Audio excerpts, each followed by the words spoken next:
2 Samuel capítulo 7.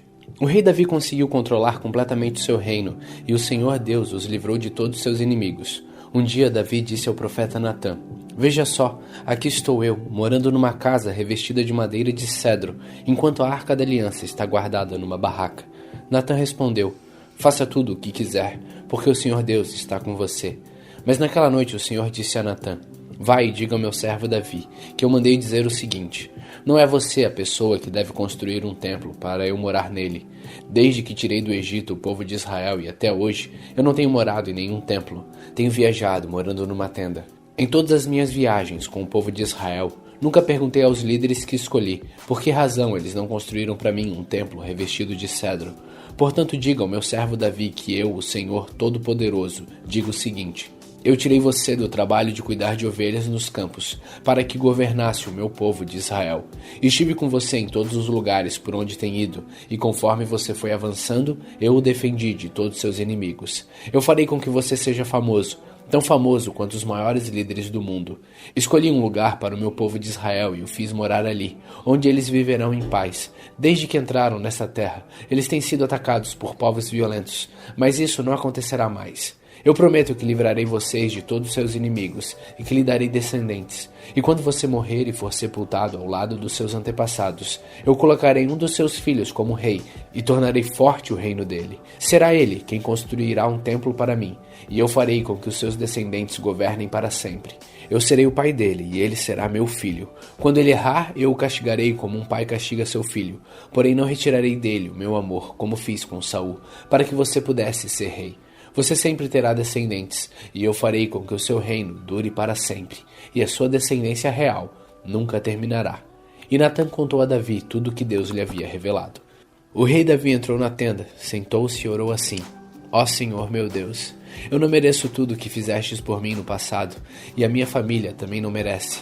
E como se as bênçãos do passado ainda fossem poucas, agora estás fazendo promessas a respeito dos meus descendentes no futuro. E deixaste um homem ver isso. Ó Senhor meu Deus, que mais posso te dizer? Tu me conheces, pois sou teu servo. Era o teu desejo e propósito fazer isso. Tu me deixaste saber de todas as grandes coisas. Como és grande, ó Senhor nosso Deus. Não há ninguém igual a ti. Como temos ouvido dizer, somente tu és Deus, não existe outro. Não há nenhuma outra nação na terra como teu povo de Israel, que libertastes para ser teu próprio povo. Tu te tornastes famoso e fizestes grandes e maravilhosas coisas por eles. Tu libertastes o teu povo do Egito e expulsastes as outras nações e os seus deuses conforme o teu povo ia avançando. Ó Senhor, tu fizestes com que o teu povo de Israel fosse teu para sempre e te tornastes o seu Deus. E agora, ó Senhor nosso Deus, confirma a promessa que fizestes a meu respeito e a respeito da minha família, e cumpre o que dissestes que ia acontecer. A tua fama será grande, e para sempre as pessoas dirão: o Senhor Todo-Poderoso é o Deus de Israel, e tu farás com que sempre haja reis entre os meus descendentes. Senhor Todo-Poderoso, Deus de Israel, eu tenho coragem para te fazer esta oração, porque revelastes a mim, teu servo, que farás com que os meus descendentes sejam reis. E mais, tu, ó Senhor, me fizeste essa maravilhosa promessa. As tuas promessas sempre se cumprem, porque tu és Deus. E eu te peço agora que abençoe os meus descendentes, para que eles continuem a ter sempre a tua proteção. Tu, ó Senhor meu Deus, prometeste isto, que a tua bênção esteja com os meus descendentes para sempre. 2 Samuel capítulo 8. Algum tempo depois, Davi atacou os filisteus, derrotou-os e acabou com o poder deles naquela região. Ele também derrotou os moabitas, fez com que se deitassem no chão, mediu-os com uma corda e matou 2/3 deles. Assim, os moabitas se tornaram escravos de Davi e lhe pagavam impostos. Então Davi atacou o rei Zoba, Hadadezer, filho de Roebe, quando este foi tomar de novo as terras que ficam perto do rio Eufrates. Davi prendeu 1.700 cavaleiros de Hadadezer e 20.000 dos seus soldados da infantaria. Também aleijou os cavalos que puxavam os carros, deixando cavalos somente para 100 carros. Os sírios de Damasco foram socorrer Hadadezer, e Davi matou 22.000 deles. Em seguida, colocou acampamentos militares na terra deles. Davi os dominou e eles lhes pagavam impostos. O Senhor Deus fez com que Davi fosse vitorioso em todos os lugares onde ia. Davi tomou dos oficiais de Hadadezer os escudos de ouro que eles usavam e os levou para Jerusalém. Também levou uma grande quantidade de bronze das cidades de Bet e Berotai, que eram governadas por Hadadezer. O rei Toi da cidade de Ramate soube que Davi tinha derrotado todo o exército de Hadadezer. Então enviou seu filho Jorão para cumprimentar Davi e para lhe dar parabéns por ter vencido Hadadezer. Aconteceu que Toi havia lutado muitas vezes contra Hadadezer. Jorão levou para Davi objetos feitos de prata, de ouro e de bronze. O rei Davi os separou para serem usados na adoração ao Senhor, juntamente com a prata e o ouro que havia tomado dos povos que havia conquistado. Isto é, os Edomitas, os Moabitas, os Amonitas, os Filisteus e os Amalequitas, e fez a mesma coisa com parte do que havia tirado de Hadadezer. Davi se tornou ainda mais famoso quando voltou depois de ter matado 18.000 Edomitas do Vale de Sal. Ele colocou acampamentos militares em todo o país de Edom e dominou o povo dali. O Senhor Deus fez com que Davi fosse vitorioso em todos os lugares aonde ia. Davi governou todo o povo de Israel e fez com que eles fossem sempre tratados com igualdade e justiça. Joabe, cuja mãe era Zeruia, comandava o seu exército. Josafá, filho de Ailude, era o conselheiro do rei. Zadok, filho de Aitube, e Aimeleque, filho de Abiatar, eram sacerdotes. Seraías era o escrivão. Benaías, filho de Joiada, era o chefe dos Queretitas e dos Peletitas. E os filhos de Davi eram sacerdotes.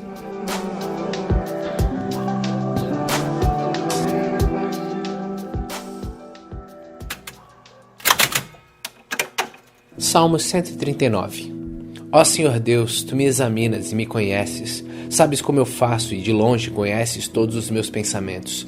Tu me vês quando estou trabalhando e quando estou descansando. Tu sabes tudo o que eu faço. Antes mesmo que eu fale, Tu já sabes o que eu vou dizer. Estás em volta de mim por todos os lados e me proteges com o Teu poder. Eu não consigo entender como Tu me conheces tão bem. O Teu conhecimento é profundo demais para mim. Aonde posso ir a fim de escapar do Teu Espírito? Para onde posso fugir da Tua presença? Se eu subir ao céu, Tu lá estás. Se descer ao mundo dos mortos, lá estás também. Se eu voar para o Oriente ou for viver nos lugares mais distantes do Ocidente, ainda ali a Tua mão me guia, ainda ali Tu me ajudas. Eu poderia pedir que a escuridão me escondesse e que em volta de mim a luz virasse noite, mas isso não adiantaria nada, porque para Ti a escuridão não é escura e a noite é tão clara como o dia. Tu não fazes diferença entre a luz e a escuridão. Tu criastes cada parte do meu corpo. Tu me formastes na barriga da minha mãe. Eu te louvo porque deves ser temido. Tudo o que fazes é maravilhoso e eu sei disso muito bem. Tu vistes quando os meus ossos estavam sendo feitos, quando eu estava sendo formado na barriga da minha mãe, crescendo ali em segredo. Tu me vistes antes de eu ter nascido. Os dias que me destes para viver foram todos escritos no teu livro, quando ainda nenhum deles existia. Ó Deus, como é difícil entender os teus pensamentos. Eles são tantos. Se eu os contasse, seriam mais do que os grãos de areia. Quando acordo, ainda estou contigo. Ó Deus, como eu gostaria que Tu acabastes com os maus. Gostaria que os homens violentos me deixassem em paz. Eles falam mal de Ti. Contra Ti falam coisas ruins. Ó Senhor Deus, como eu odeio os que Te odeiam. Como desprezo os que são contra Ti. Eu os odeio com todas as minhas forças. Eles são meus inimigos. Ó Deus, examina-me e conhece o meu coração. Prova-me e conhece os meus pensamentos. Vê se há em mim algum pecado e guia-me pelo caminho eterno. Filipenses capítulo 3. Para terminar, meus irmãos, sejam alegres por estarem unidos com o Senhor.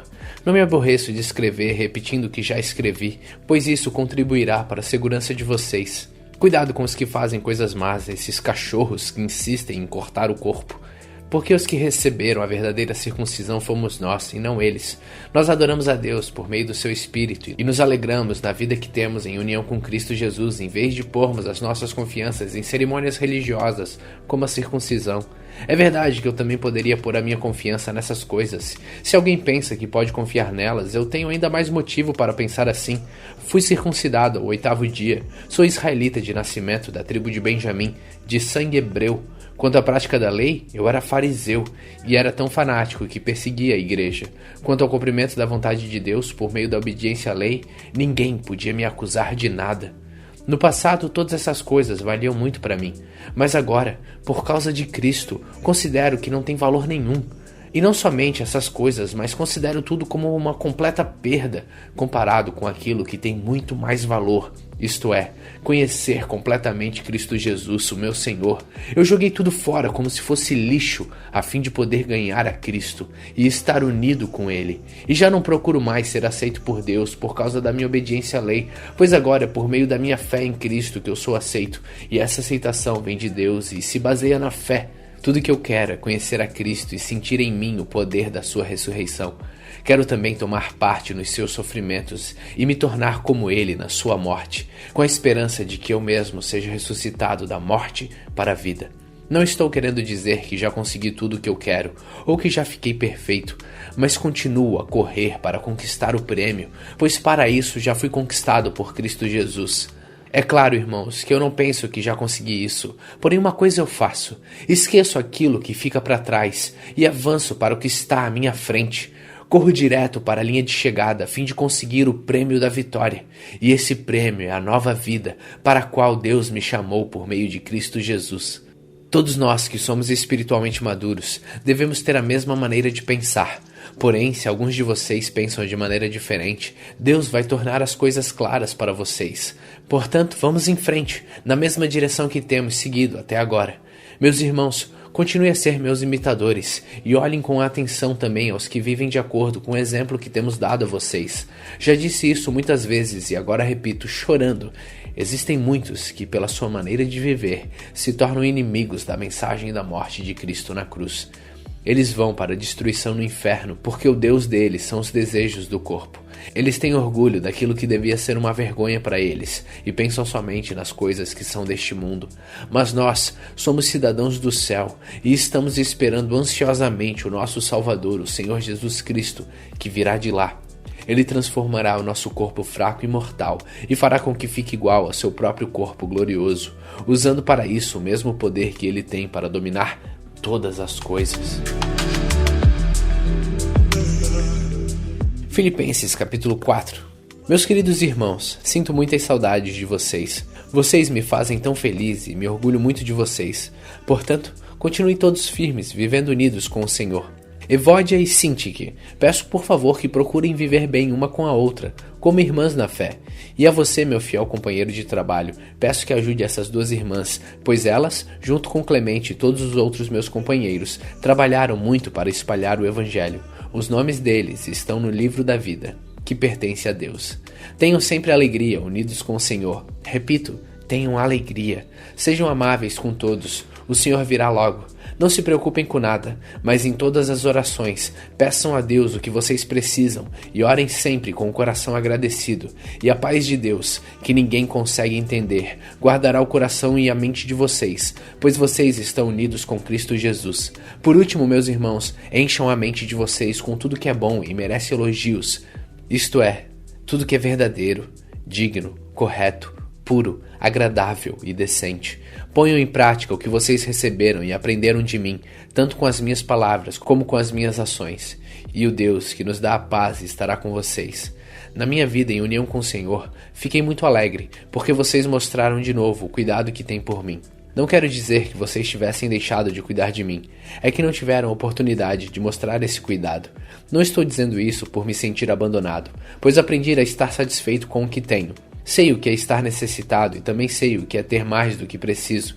Aprendi o segredo de me sentir contente em todo lugar e em qualquer situação, quer esteja alimentado ou com fome, quer tenha muito ou tenha pouco. Com a força que Cristo me dá, posso enfrentar qualquer situação. Mesmo assim, vocês fizeram bem em me ajudar com as minhas aflições. Vocês, filipenses, sabem muito bem que quando eu saí da província da Macedônia, nos primeiros tempos em que anunciei o Evangelho, a igreja de vocês foi a única que me ajudou. Vocês foram os únicos que participaram dos meus lucros e dos meus prejuízos. Em Tessalônica, mais de uma vez precisei de auxílio, e vocês o enviaram. Não é que eu só pense em receber ajuda, pelo contrário, quero ver mais lucros acrescentados à conta de vocês.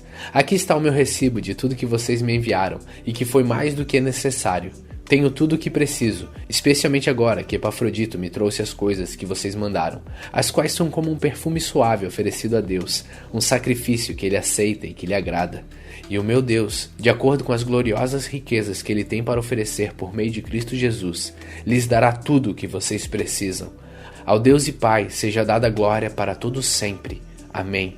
Saudações a todo o povo de Deus que pertence a Cristo Jesus. Os irmãos que estão aqui comigo mandam saudações a vocês. Todo o povo de Deus aqui manda saudações, especialmente os do palácio do imperador. Que a graça do Senhor Jesus Cristo esteja com todos vocês.